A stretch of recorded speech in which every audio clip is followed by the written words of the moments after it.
Assalamualaikum warahmatullahi wabarakatuh. Selamat pagi semuanya. Yang terhormat Bapak Bahar Amal SPD MENG selaku dosen pengampu mata kuliah Fisika, Mekanika, dan Panas. Kami dari kelompok 5 ingin memaparkan materi tentang gaya gesek dan gerak. Sebelumnya, izinkan kami memperkenalkan diri kami dulu. Nama saya Leonard Freddy Putra Dewata. Nama saya Ihsanul Zahra Harmoko. Nama saya Hilmi Bagas Prasetyo. Nama saya Muhammad Noval Faras. Nama saya Rendra Sukmawito. Oke, kita langsung saja masuk ke slide selanjutnya, yaitu pengertian gaya gesek. Nah, apa itu gaya gesek? Gaya gesek merupakan suatu gaya yang arahnya berlawanan dari gerak benda. Gaya gesek muncul apabila dua buah benda bersentuhan. Terdapat dua jenis gaya gesek, yaitu gaya gesek statis dan kinetis. Gaya gesek statis atau GGS bekerja saat benda diam hingga tepat akan bergerak. Sedangkan gaya gesek kinetis atau GGK adalah gaya yang bekerja saat benda bergerak. Selanjutnya akan dijelaskan oleh Hilmi. Ya, makasih Leo. Rumus gaya gesek. Rumus gaya gesek terdiri dari dua jenis, yaitu gaya gesek statis dan gaya gesek kinetis. Berikut adalah rumus gaya gesek tersebut. Yang pertama, gaya gesek statis. Fs sama dengan gaya gesek statis, koefisien S sama dengan koefisien gesekan statis, N sama dengan gaya normal. Gaya gesek kinetik. Fk sama dengan gaya gesek kinetik, K sama dengan koefisien gesekan kinetik, N sama dengan gaya normal. Next.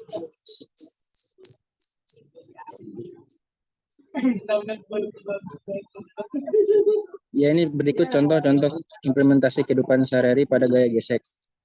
Yang pertama ada gesekan pada tangan, yaitu mengangkat tubuh dengan menggosokkan kedua telapak tangan, di mana terciptalah kondisi muncullah kalor atau panas yang disebabkan oleh gaya gesek. Next. Yang kedua ada menghapus di kertas. Menghapus tulisan di kertas dengan penghapus, di mana gaya gesek terjadi antara penghapus dan kertas dengan arah yang berlawanan.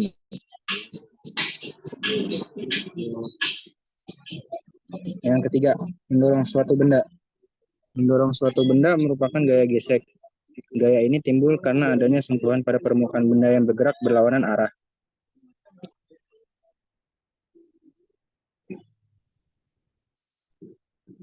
Selanjutnya akan dilanjutkan oleh Selanjutnya yaitu contoh soal pada gaya gesek. Yang pertama yaitu suatu benda bermassa 50 kg berada pada bidang datar. Pada benda gaya yang bekerja 200 Newton mendatar, berapa percepatan pada benda itu kalau bidang itu licin dan bidang kasar dengan koefisien gesek sama dengan 0,3 dan gravitasi sama dengan 10 M per S kuadrat. Di sini kita ketahui bahwa masanya atau M yaitu 50 kg, lalu ada koefisien gesek atau mu sama dengan 0,3 dan gayanya 200 Newton dan gravitasinya itu 10 M per S kuadrat. Nah, lalu di sini yang ditanya itu adalah percepatan benda jika bidang itu licin dan percepatan benda jika bidang itu kasar. Jadi ada dua. Yang pertama kita mencari bidang licin memakai rumus F sama dengan M dikali A. Karena yang ditanya ini adalah percepatan, maka yang ditanya itu adalah A-nya. Di sini bisa kita ubah rumusnya menjadi A sama dengan F dibagi M. Sama dengan 200 per 50 yang hasilnya itu 4M per S.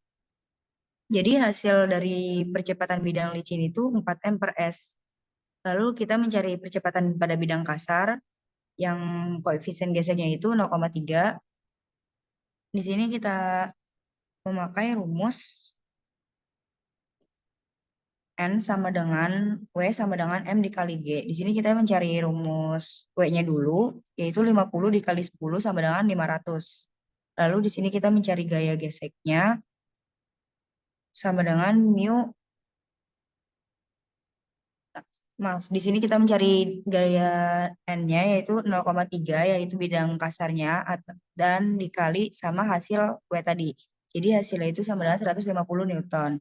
Lalu di sini gaya totalnya itu kita cari dengan cara gaya yang tadi di soal diketahui dikurang sama gaya yang udah kita cari di rumus N tadi. Jadi 200 dikurang 150 sama dengan 50.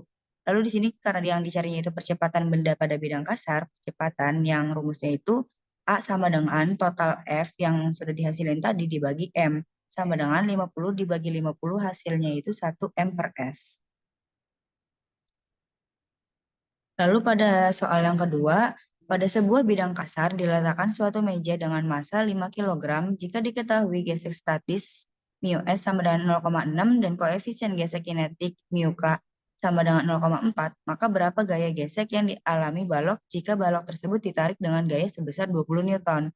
Di sini kita ketahui bahwa massanya itu 5 kg, koefisien geseknya itu atau mu S-nya itu 0,6, koefisien gesek kinetisnya itu atau mu K-nya itu 0,4 dan gayanya itu 20 Newton. Yang ditanya itu gayanya atau berapa gaya yang sebesar 20 Newtonnya itu. Pertama kita harus mencari gaya normalnya atau N-nya. Memakai rumus sigma F Y sama dengan 0, N dikurang W sama dengan 0, N sama dengan W. Turunan dari W itu kan M dikali G. Jadi N sama dengan massa 5 kg dikali gravitasi. Gravitasinya itu 10. Jadi N sama dengan 50 Newton. Lalu setelah itu kita mencari gaya gesek statis. Dengan rumusnya Fs sama dengan mu S dikali N. N tadi udah kita cari. Jadi langsung kita masukin angka-angkanya sama dengan 0,6 dikali 50 yang hasilnya itu 30 Newton. Karena F kurang dari Fs karena gaya itu kurang dari gaya gesek statisnya itu, maka balok tersebut masih dalam keadaan diam. Itu karena berlaku pada hukum 1 Newton, yaitu sigma F sama dengan 0. Sigma F itu bisa kita turunin menjadi F dikurang F1 dikurang F2 sama dengan 0. F sama dengan F. Jadi hasilnya itu F sama dengan 20. Selanjutnya yaitu gaya gerak.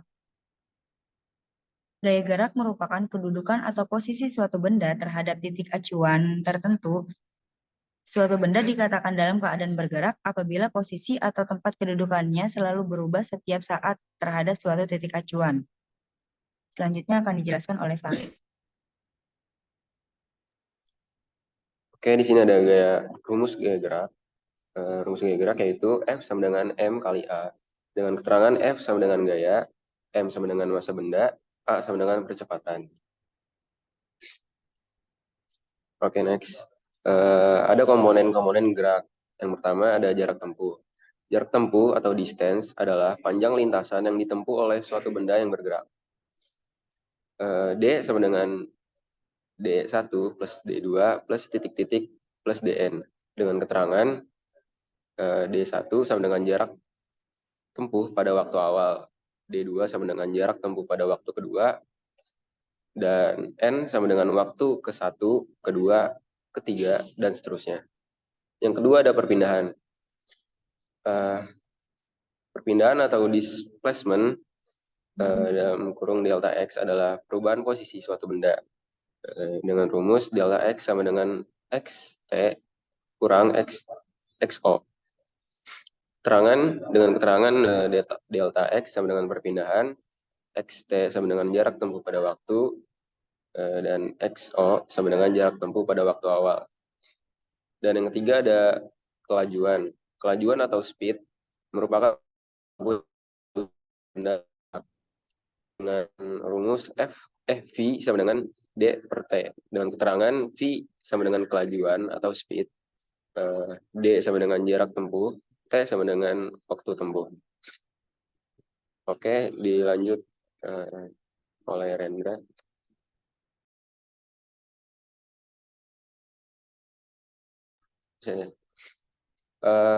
Oke, maaf. Ada yang keempat. Yang keempat kecepatan. Kecepatan atau velocity menyatakan perubahan perpindahan dalam selang waktu tertentu. V dengan rumus V sama dengan delta X per delta T sama dengan XT kurang XO per T2 kurang T1. Dengan keterangan V sama dengan kecepatan atau velocity, delta X sama dengan perpindahan, delta T sama dengan selang waktu, XT sama dengan jarak tempuh pada waktu, XO sama dengan jarak tempuh pada waktu awal, T1 sama dengan waktu awal, dan terakhir T2 sama dengan waktu akhir. Dan yang kelima ada percepatan. Percepatan atau acceleration adalah perubahan dalam selang waktu tertentu dengan rumus A delta V per delta T sama dengan VT kurang VO per T2 kurang T1. Dengan keterangan A sama dengan percepatan, delta V sama dengan perubahan kecepatan, VT sama dengan kecepatan akhir saat T2, V0 sama dengan kecepatan awal saat T1, NT sama dengan selang waktu, T2 sama dengan waktu akhir, T1 sama dengan waktu awal.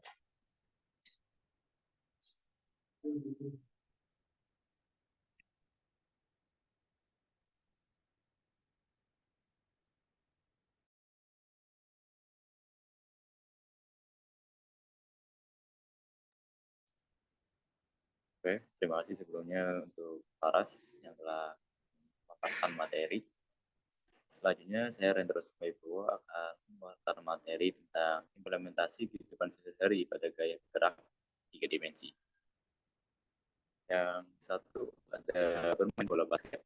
Bermain bola basket memerlukan gerakan 3 dimensi, yaitu melompat, berlari, dan melempar bola ke arah keranjang. Gerakan 3 dimensi ini memerlukan gaya gravitasi, gaya otot, dan gaya gesek. Oke, bisa di next.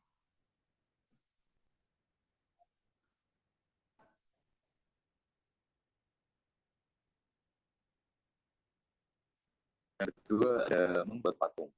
Membuat patung memerlukan gerakan 3 dimensi yang presisi. Gerakan 3 dimensi ini memerlukan gaya otot dan gaya gesek. Selain itu, pembuatan patung juga memerlukan teknik pengukuran dan pemotongan yang akurat.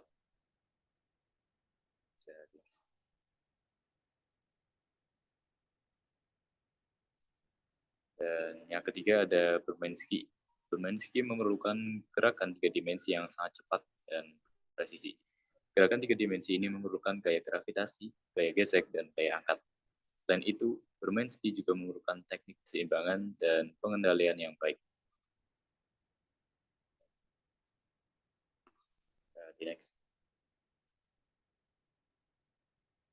Sekarang ada contoh soal gaya gerak 3 dimensi. Yang satu, seorang mengendarai sepeda motor, mula-mula kecepatannya 18 km per jam, setelah 10 second, kemudian kecepatannya menjadi 54 km per jam. Berapa percepatan sepeda motor tersebut? Pertama diketahui, V1-nya ada 18 km per jam, kita konversi menjadi meter per second, menjadi 18 dikali 1000 per 3600. V2 ada 5 km per jam, diubah menjadi meter per second, jadi 54 kali 1000 per 3600. Ya, T atau waktu sama dengan 10 second. Yang ditanya adalah percepatan. Percepatan dilambangkan dengan A. Jawab A sama dengan V per T. V-nya kita V2 dikurangi V1. V2 tadi ada 15 meter per second, dikurangi 5 meter per second per 10. Nah, jawabannya adalah 1 meter per second. Jadi percepatan sepeda motor tersebut adalah 1 meter per second buat. Yang kedua, seseorang berlari sejauh 60 meter ke timur dalam waktu 60 second, kemudian 20 meter ke barat dalam waktu 40 second. Laju rata-rata dan kecepatan rata-rata orang tersebut adalah diketahui jarak atau D ya.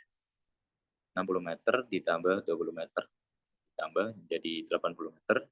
Perpindahan AC delta X AC 60 meter dikurangi 20 meter 40 meter. Nah, waktunya ada 60 second plus 40 second jadi 100 second.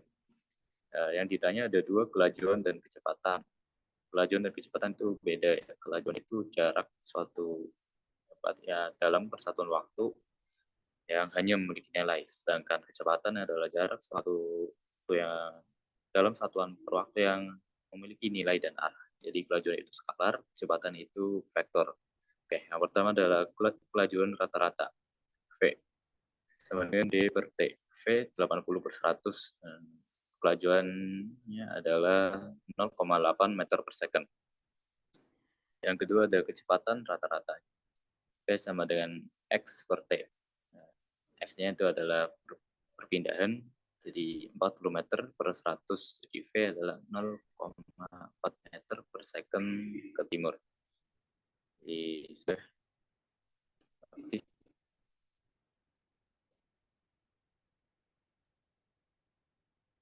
Oke, sekian dari kelompok kami. Semoga apa yang kami sampaikan dapat bermanfaat bagi teman-teman semua. Kurang lebihnya kami memohon maaf. Wassalamualaikum warahmatullahi wabarakatuh.